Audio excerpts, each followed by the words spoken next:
Are you joking, old man? The laughter echoed across the firing range, sharp and mean. A group of young snipers leaned against the benches, rifles slung casually over their shoulders, grinning at the frail-looking man adjusting an old bolt-action rifle on lane 12. His hands were steady, but his age showed, deep lines carved into his face, hair silver gray, jacket worn at the edges. You even know what that thing is? One of them jeered. That rifle belongs in a museum, not a range. Another chimed in. Careful, Grandpa, the recoil might break your shoulder. Laughter erupted again. The old man didn't respond. He adjusted his sights, measured the wind, and remained silent. His calmness only fueled their mockery. Come on, old-timer, the loudest one continued. We're Army sniper school grads. Let's see what you've got. The others laughed harder. The old man finally looked up. His eyes, pale blue and unreadable, locked onto the ringleader's face for just a second. Then he looked back through his scope. I didn't come to talk, he said quietly. It was a bright afternoon at the Ridgeview training range, a place where young snipers came to test skill and brag about precision. Targets lined the hillsides out past 200 meters. The men gathered behind the old shooter had no reason to think he belonged.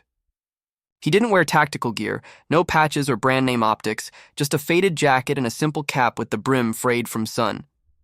Hey, what's your range setting, Grandpa? One shouted. 100 yards? You'll miss the whole mountain past that. They all laughed again, passing around an energy drink. The old man's lips moved, counting wind drift in his head. He'd done it so many times before, wind, distance, pressure, humidity, all calculated instinctively. He didn't need a computer. He didn't even need to look twice. When the first sniper fired downrange, his shot hit just outside the bullseye. Not bad, huh? He said, looking at the old man. Let's see you even get close. The old man didn't flinch. He placed a single round into the chamber, exhaled once, and squeezed the trigger. The shot rang out. One clean, effortless sound. The spotter called it instantly. Dead center, the laughter stopped. Lucky shot, one muttered.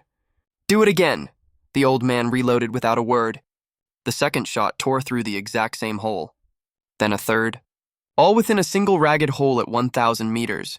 The range fell silent. Even the wind seemed to hold still. The snipers looked at each other, disbelief painted across their faces. Who the hell are you? One finally asked. The old man's answer was simple. No one important, he said. Just someone who's done this before. Word spread fast. The young men, embarrassed but curious, started testing him. They pushed targets farther out, 400 meters, then went through 600. The old man followed quietly, never boasting, never hurrying. His rifle wasn't modern, no digital scope, no bipod laser assist, just steel, glass, and experience. At 1,600 meters, one sniper said, You won't even see the target from here. Old man! The old man looked through his scope once, dialed the turret by feel, and fired. The steel plate clanged in the distance. Dead center again. The youngest sniper, a tall, cocky corporal, shook his head. There's no way. Nobody does that cold bore. Who are you, sir? The old man's reply came like a whisper. You wouldn't believe me if I told you. That's when a black SUV rolled up beside the range. Dust trailed behind it as it came to a stop. The men turned, and no one expected visitors that day.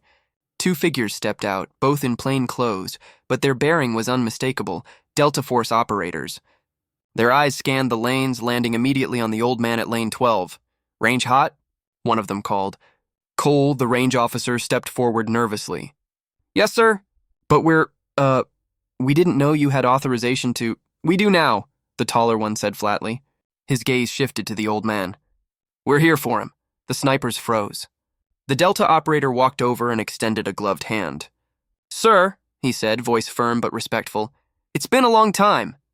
The old man looked up. Recognition flickered in his eyes. Didn't think anyone was left who'd remember. The operator smiled faintly.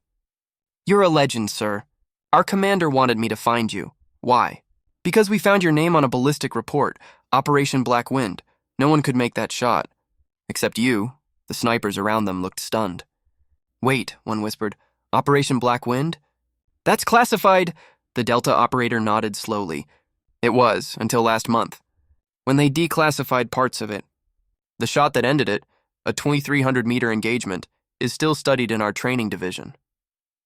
He looked back at the old man. They said the man who took it disappeared right after the mission. Just vanished. The old man's jaw tightened slightly. Some things aren't meant to be remembered, he said. The Delta man's tone grew softer. Sir, our commander authorized you to take one final shot. Any target, any distance, in your own time. It's an honor. Every sniper stood silent now. The same men who had mocked him moments ago were frozen in awe. The old man nodded once, emotion flickering across his face. All right, he said quietly. Let's make it count. They set up the range at 2,500 meters, the farthest stretch possible. The air hung still. The sun dipped low, casting long shadows across the valley. The old man lay prone, his rifle steady, eyes calm. No computer. No spotter. Just him, the rifle, and the wind. He closed his eyes for a second, memories flickering of sand, smoke, and voices long gone. Then he opened them, focused through the scope, and whispered something too soft for anyone to hear. The shot cracked. It seemed to travel forever. When the round struck, a faint metallic ping echoed across the range. The target, a steel silhouette at the extreme edge, bore a hole through its center. Dead perfect. The Delta operator saluted.